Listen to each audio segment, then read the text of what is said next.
Assalamualaikum warahmatullahi wabarakatuh. Kami dari kelompok 4.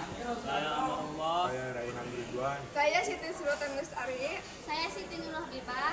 Kami di sini akan mempresentasikan hasil tugas sejarah Tentang reformasi. Yang pertama, latar belakang yang akan dibacakan oleh Siti Sri Utami.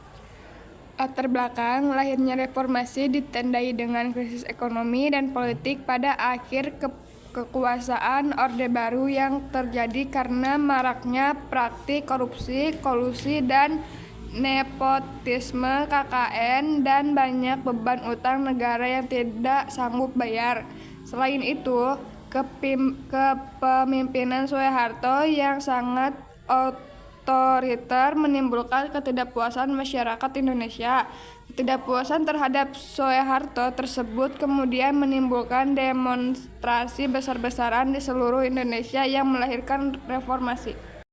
Yang kedua, krisis ekonomi yang akan dibacakan oleh Raihan Nuridwan.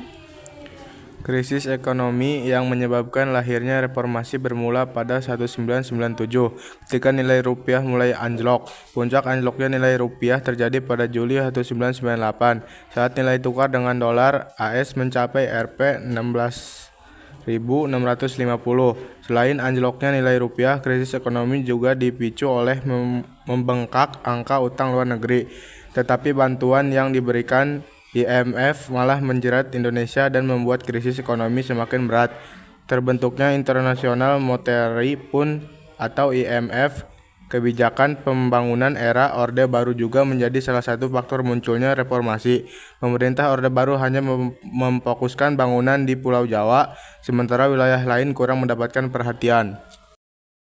Yang ketiga, KKN dan otoriter yang akan dibacakan oleh Amarullah. KKN dan otoriter. Runtuhnya pemerintahan Orde Baru adalah hasil akumulasi dari berbagai macam krisis. Salah satunya adalah krisis politik. Faktor politik yang mendorong terjadinya krisis politik di tanah air menjelang kejatuhan pemerintahan Orde Baru dan menjadi awal masa reformasi diantaranya adalah kemenangan mutlak Golkar dalam pemilihan umum 1907 yang dinilai tidak wajar.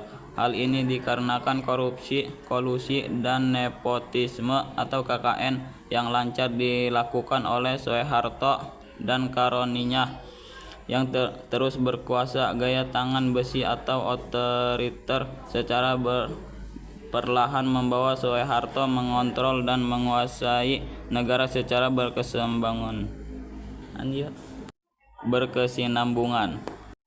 Yang keempat, ciri-ciri reformasi yang akan dibacakan oleh Siti Nurul Habibah.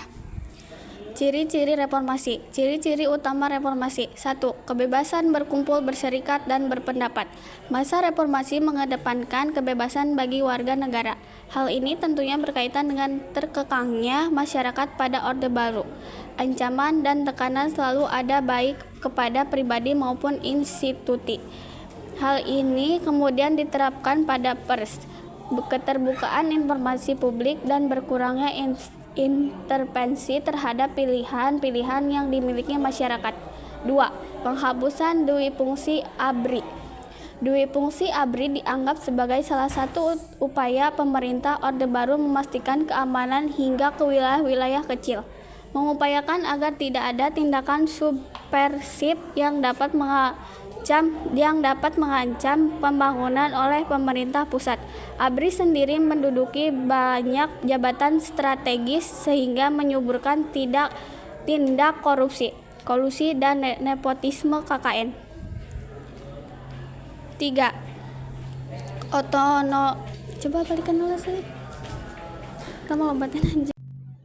Otonomi daerah. Otonomi daerah juga merupakan ciri utama pada masa reformasi.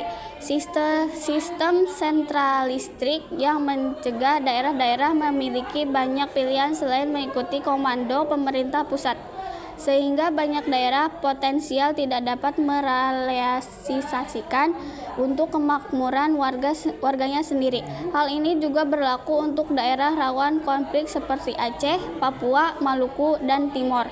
4. munculnya lembaga independen pada masa Orde Baru. Semua lembaga dikontrol oleh pemerintah Soeharto dengan ABRI sebagai perpanjangan tangan sehingga pengawasan tidak berlangsung dengan baik. Masa reformasi menjadi titik balik munculnya lembaga independen seperti KPD, BPK, dan KPU, KPI, Bawaslu, dan lebih banyak lagi LSM yang mengawasi kinerja pemerintah.